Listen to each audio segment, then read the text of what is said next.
حضرت آدم علیہ السلام کی تقریر کو بیان فرمایا تھا۔ حضرت آدم علیہ السلام کی وہ سپیچ کہ جو آپ نے فرشتوں کے سامنے بیان فرمائی، اور جس وجہ سے ہمارے باپ کو، ہمارے جد امجد کو، بنی آدم علیہ السلام کو جس وجہ سے عزت ملی، میں نے ان چیزوں کا ذکر آپ کے سامنے کل رکھا تھا۔ اور پھر اس کے ساتھ میں نے یہ بھی عرض کیا تھا کہ اللہ رب العزت نے ان کو فضیلت کس وجہ سے عطا فرمائی، تو اگر وجہ سے عطا فرمائی، اگر علم کی وجہ سے عطا فرمائی تو اس کی وجہ کیا تھی کہ فرشتوں کو علم کیوں نہ دیا گیا؟ یہ تمام چیزیں میں آپ کے سامنے کل بیان کر چکا ہوں۔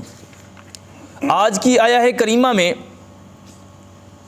جب حضرت آدم علیہ السلام اپنی تقریر مکمل کر چکے، حضرت آدم علیہ السلام اپنا خطبہ ارشاد فرما چکے، اب رب کائنات نے ان کو انعام سے نوازا۔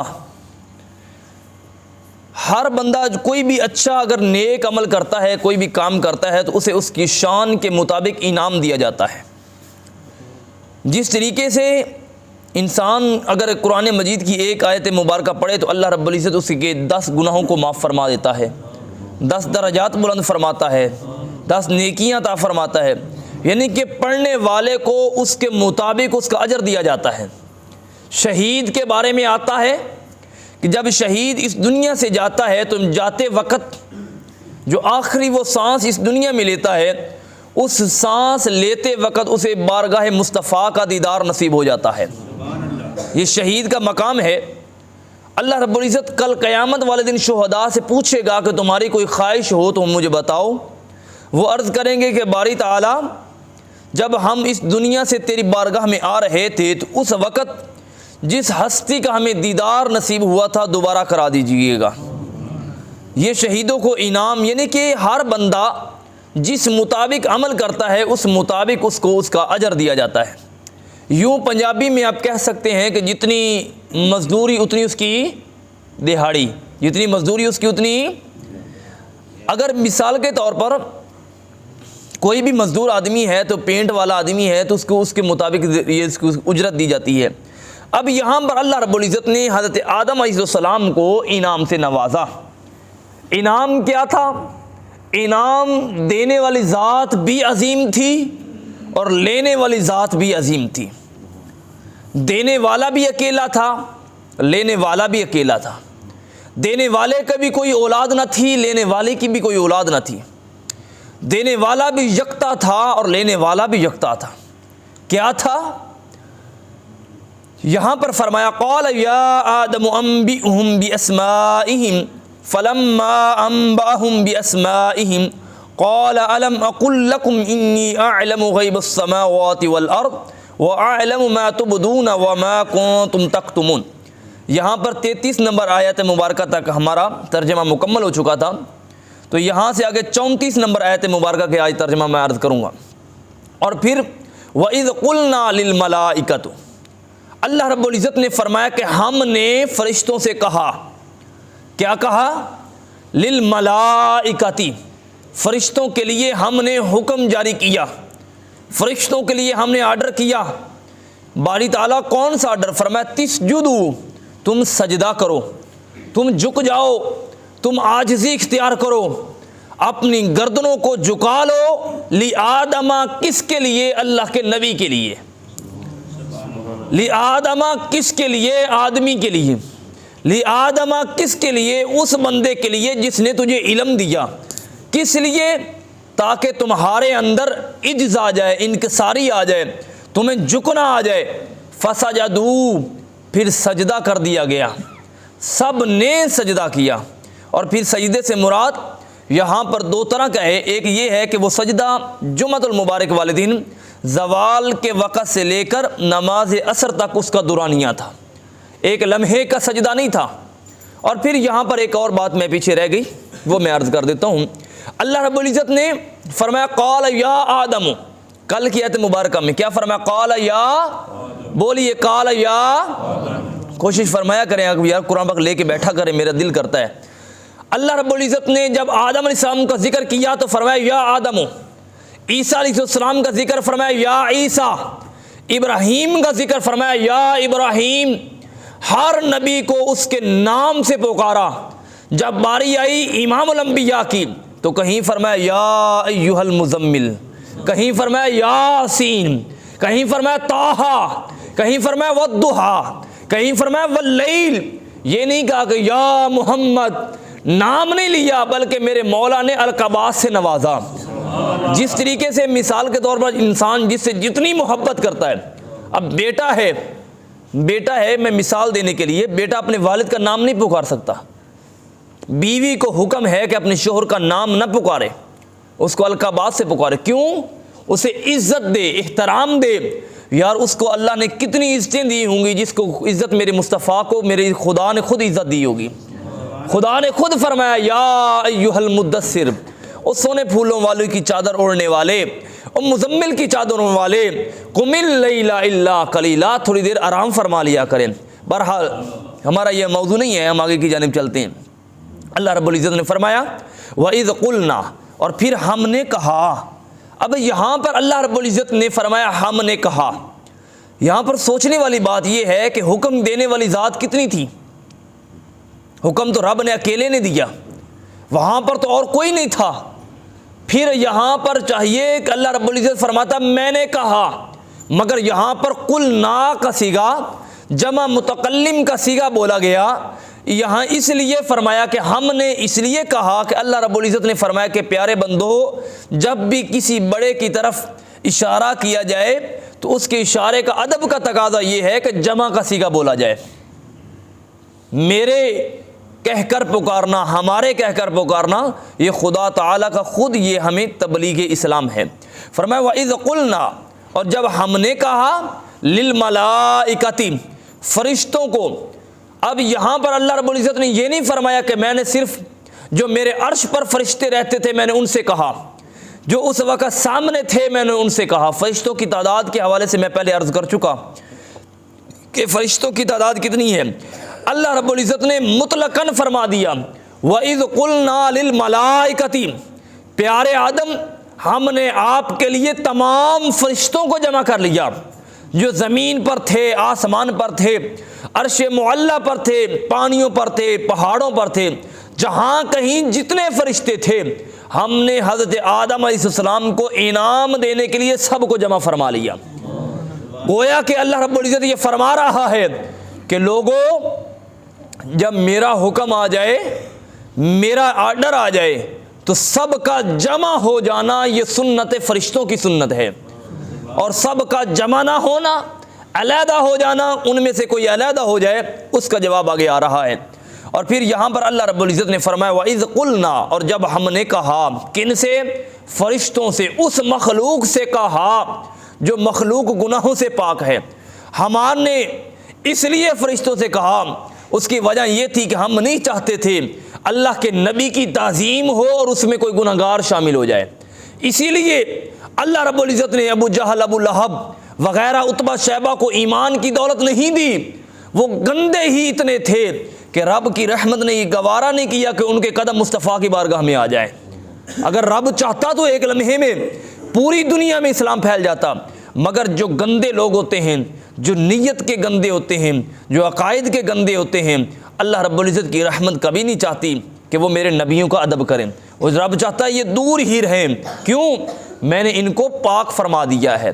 پھر فرمایا تب تمام جب معصوم لوگ جمع ہو چکے، دیکھیے ہمارے ہاں اگر محفل ہو تو ہم بڑے اچھے اچھے لوگ بلاتے ہیں، کوئی بھی پروگرام ہو تو ہم اپنی بساط کے مطابق بلاتے ہیں، مگر جب اللہ رب العزت نے شان آدم علیہ السلام کا ذکر کرنا تھا، مقام آدم علیہ السلام کی ذات کا ڈنکا بلند کرنا تھا، جھنڈا بلند کرنا تھا، تو اللہ رب العزت نے پاک مخلوق کو جمع فرمایا، ان میں سے کوئی بھی ناپاک نہیں تھا۔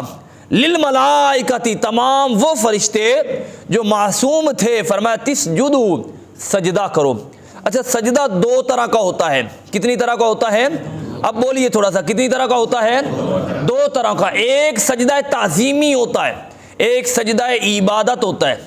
تعظیمی سجدہ پہلی تمام شریعتوں میں جائز رہا، حضرت آدم علیہ السلام سے لے کر حضرت موسیٰ کلیم اللہ تک ہر وقت یہ سجدہ جائز رہا۔ بہت سے ایسے لوگ تھے جو اپنے بادشاہوں کو سجدہ کرتے تھے۔ فرعون اس وجہ سے کافر ہوا کہ اس نے تعظیمی سجدہ کی بجائے اس نے عبادت والا سجدہ کہا کہ میری عبادت کرو۔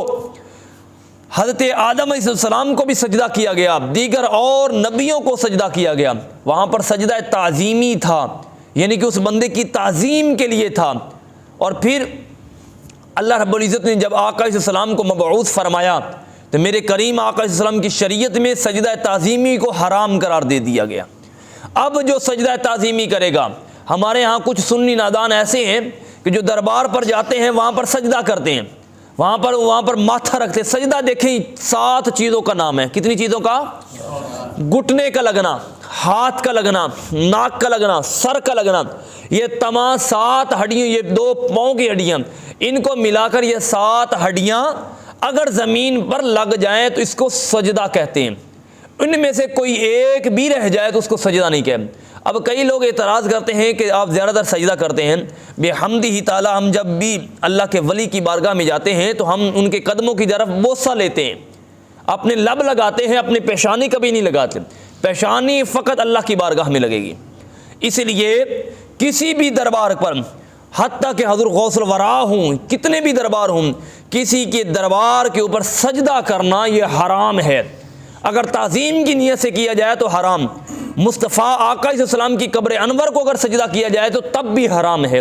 سجدہ تعظیمی حرام، لیکن جو سجدہ عبادت ہے وہ سجدہ عبادت کرنے والا انسان کافر ہو جائے گا، وہ دائرہ اسلام سے خارج ہو جائے گا۔ اسی لیے کسی قسم کا سجدہ کرنا یہ حرام ہے۔ کچھ لوگوں نے، آج کل بھی ایسے دور ہے کہ کچھ لوگوں نے ہمارے اپنے گھر کے ڈیرے کے باہر لوگوں کو جھکانے کے لیے چھوٹے چھوٹے دروازے بنائے ہوئے ہیں، شاید کبھی کسی نے دیکھے ہوں، کھڑکیاں رکھی ہوتی ہیں تاکہ لوگ اس سے جھک کر گزریں۔ ہمارے کچھ 1-2 رشتہ دار رہتے ہیں ادھر ٹھٹی بالا راجہ کی طرف، ادھر بھی کبھی تک بھی ہیں ایسے ڈیرے موجود ہیں کہ وہاں پر لوگ گردنیں جھکا کر گزریں۔ یاد رکھیے گا کہ اپنے لیے جھکانا یہ غلط بات ہے۔ جب بھی کسی کو جھکائیں اس کی بارگاہ کے لیے جھکائیں۔ ہم کون ہوتے ہیں کہ ہمارے لیے کوئی جھکے؟ مگر اگر جھکنا بھی ہو تو دنیا دار کے سامنے کبھی نہ جھکے۔ یاد رکھیں رزاق رب کی ذات ہے، مسبب الاسباب رب کی ذات ہے، رزق دینے والا رب کی ذات ہے۔ کبھی بھی کسی کے سامنے ہاتھ نہ پھیلائیں، کبھی بھی کسی کے سامنے اپنی گردنیں نہ جھکائیں۔ جب بھی گردن جھکائیں اس بارگاہ الہی میں گردنیں جھکائیں۔ اس کی وجہ کیا ہے کہ جو دنیا کے سامنے گردنیں جھکاتا ہے پھر اللہ رب العزت اس کو در در جھکانے پہ مجبور کر دیتا ہے۔ یاد رکھیں حضور نبی رحمت صلی اللہ علیہ وسلم کی ایک حدیث مبارکہ ہے، میرے کریم آقا صلی اللہ علیہ وسلم نے ارشاد فرمایا جو بلا وجہ مانگتا ہے، بغیر ضرورت کے مانگتا ہے، فرمایا اللہ رب العزت اس پر ایسا عذاب مسلط فرما دیتا ہے کہ وہ پھر ساری زندگی مانگتا ہی رہتا ہے، وہ ساری زندگی اپنی گردنیں جھکاتا ہی رہتا ہے، وہ ساری زندگی دست دراز کرتا ہے۔ اگر ایک مثال کے طور پر گھر میں کچھ کھانے کو نہیں ہے، بہت مجبوری ہے تو کوئی بات نہیں، نمک سے کھا لیں، چینی سے کھا لیں، مگر کسی کے آگے ہاتھ نہ پھیلائیں۔ ہاتھ جب بھی پھیلائیں اس کی بارگاہ میں پھیلائیں۔ بہرحال اس آیت مبارکہ کا ترجمہ مکمل کرتے ہیں۔ وَإِذْ قُلْنَا، اور پھر فرمایا جب فرمایا ہم نے آدم علیہ السلام کے لیے سجدہ کرو تو انہوں نے کیا کیا؟ فَسَجَدُوا، انہوں نے سجدہ کیا۔ سجدے کا دورانیہ ایک روایت کے مطابق، اب یاد رکھیے سنتے جائیے، ایک روایت کے مطابق جمعے والے دن زوال کے وقت سے لے کر عصر کے وقت تک تھا، یہ سجدے کا وقت تھا، اتنا لمبا انہوں نے سجدہ کیا۔ اور پھر فقہائے کرام فرماتے ہیں کہ جمعۃ المبارک میں ایسی گھڑیاں آتی ہیں، ان گھڑیوں میں اگر کوئی دعا کی جائے تو اللہ رب العزت اس دعا کو کبھی رد نہیں فرماتا۔ زیادہ تر اولیاء کرام صوفیاء نظام اس طرح جانب گئے ہیں مفسرین کہ وہ گھڑی خطبہ جمعہ کے دوران کی گھڑی ہے، کئی اس جانب گئے ہیں کہ وہ جمعہ کے نماز ادا کرنے کے بعد کی گھڑی ہے، کئی اس جانب گئے ہیں وہ عصر کے بعد کی گھڑی ہے۔ مقصد یہ کہ زوال کے وقت سے لے کر عصر کی نماز تک اللہ رب العزت کی رحمتیں اترتی ہیں۔ وہ وقت تھا جس وقت کے اندر فرشتوں نے آدم علیہ السلام کو سجدہ کیا۔ اور پھر یہ ہے کہ نماز جب خطبہ جمعہ ہو تو خطبہ جمعے کے دوران ہاتھ اٹھا کے دعا کرنے سے منع کیا گیا ہے، ہاتھ نہیں اٹھانا۔ کئی لوگ ہاتھ اٹھاتے ہیں دوران خطبہ، ہاتھ نہیں اٹھانے، بغیر ہاتھ اٹھائے دل میں آپ یہ دعا کر سکتے ہیں۔ اور کئیوں نے کہا، بعض مفسرین اس جانب گئے ہیں تفسیر خازن والے اور دیگر کہ یہ سجدہ ایک لمحے کے لیے سجدہ نہ تھا یہ سجدہ 700 سال کے لیے فرشتوں نے آدم علیہ السلام کو کیا تھا. کتنے سال؟ 700 سال. ایک لمحے کی میں بات نہیں کر رہا. اور یہ روایت مستند روایت ہے. اس کی وجہ کیا ہے؟ اللہ رب العزت نے لمبا سجدہ اس لیے کرایا تھا کہ کہیں اللہ ابلیس کہیں یہ پلٹ کے آ جائے مردود، کہیں یہ واپس آ جائے، کہیں اس کو ٹائم دیا جائے. اللہ رب العزت نے وقت دیا. کتنا وقت؟ 700 سال کا. کل قیامت تک کوئی یہ نہ کہہ سکے. اللہ نے فوراً نکال دیا. ہو سکتا ہے وہ واپس آ جاتا. سجدہ تو ایک لمحے کا تھا، وہ ایک جھلک تھی، گزر گیا. اللہ رب العزت نے 700 سال کا، پھر ایک وقت روایت یہ بھی آتی ہے کہ اللہ رب العزت نے 300 سال کا وقت دیا، یعنی کہ 3 صدیاں دیں. فرشتے سجدہ کرتے رہے آدم علیہ السلام کو. پھر سب نے سجدہ کیا مگر ایک تھا جس نے سجدہ نہیں کیا. ایک تھا. وہ کیا تھا؟ وہ تھا جس کو عبادت پر بڑا مان تھا، جس کو جناب اپنی تسبیح و تحلیل پہ بڑا مان تھا، سجدوں پہ بڑا مان تھا، جس کو اپنے معلم ہونے پہ، اپنے استاد ہونے پہ بڑا مان تھا. اور یاد رکھیں، میرے علم کے مطابق، جتنا میرے پاس علم ہے، میں نے جہاں تک پڑھا ہے کہ جو ہے ابلیس یہ عالم نہیں تھا، یہ فقط عابد تھا. کئی بہتے ہیں کہ اس کے پاس علم تھا. اگر اس کے پاس خدا کی قسم علم ہوتا تو یہ کبھی بھی عبادت کے ساتھ ساتھ، یہ اکیلے علم کی میں بات نہیں کرتا، تو یہ کبھی گمراہ نہ ہوتا. کیونکہ بعض اوقات انسان کو گمراہی سے اس کا علم بھی بچا لیتا ہے، اور بعض اوقات اس کی عبادت بچا لیتی ہے. جب یہ دونوں عاجز آ جاتی ہیں پھر اللہ کی رحمت اسے بچا لیتی ہے. جس طریقے سے حضور غوث پاک کے بارے میں وہ شیطان نے وسوسہ دیا تھا تو جاتے وقت کہنے لگا کہ آپ کے علم نے بچا لیا. آپ نے فرمایا بدبخت، میرے رب نے مجھے بچا لیا. تو اللہ ابلیس کہ فقط عبادت گزار تھا، اس کو عبادت پر مان تھا. میں تو اتنے سجدے کیے، میں نے فلاں کر دیا، میں جب انسان میں آ جاتی ہے، میں جو علامت ہوتی ہے یہ ابلیس کی علامت ہوتی ہے. جب بھی سجدہ کریں اس کے بعد سجدہ شکر ادا کریں. اور یہاں پر اللہ رب العزت نے ایک سجدے کا حکم نہیں دیا. اگر تھک گئے ہیں تو بس کر دیں. یہاں پر اللہ رب العزت نے ایک سجدے کا حکم دیا، لیکن تمام فرشتوں نے 2 سجدے کیے. فسجدہ نہیں کہا، فسجدو، پھر انہوں نے سجدے کیے، جمع کا صیغہ بولا. اب یہاں پر ذہن میں سوال یہ پیدا ہوتا ہے کہ باری تعالیٰ تو نے تو ایک سجدے کا حکم دیا تھا، فرشتوں نے 2 سجدے کیوں کیے؟ حکم ایک کا، سجدے 2، وجہ کیا ہے؟ جبریل امین رضی اللہ تعالیٰ عنہ سے میرے مصطفیٰ نے پوچھا کہ سجدے 2 کیوں کیے؟ عرض کی حضور ہم نے سجدہ کیا، سجدہ اٹھا کے جب سر کو اٹھایا، ہم نے ابلیس کا مردود ہونا دیکھ لیا، اس کا جہنم میں جلنا دیکھ لیا. ہم نے یہ دیکھ کر دوسرا سجدہ شکر ادا کیا کہ باری تعالیٰ تیرا شکر ہے کہ تو نے سجدے کی توفیق دی، تیرا شکر ہے کہ تو نے نماز کی توفیق دی، تیرا شکر ہے تو نے عبادت کی توفیق دی، تیرا شکر ہے کہ تو نے تعظیم کی توفیق دی. کہیں اس میں نہیں ہو گیا، وہ دوسرے والوں میں. اور پھر اللہ رب العزت نے آدم علیہ السلام کو اس لیے سجدہ کرایا، کہا کہ او دیوبندیو، وہابیو، فلاں، یاد رکھو مجھے بھی مانو، جس کو میں منواؤں اس کو بھی مانو. فقط ابلیس توحید پرست تھا، خدا کی مانو بس. اللہ پاک نے فرمایا میری تو مانو، مگر جو میرے یار ہیں ان کی بھی مانو، جو میرے در کے نبی ہیں ان کی بھی مانو، جو میرے پیارے ہیں ان کی بھی مانو. آج یہی اعتراض ہم یہی کرتے ہیں، اللہ کے ولیوں کے پاس کیوں جاتے ہو؟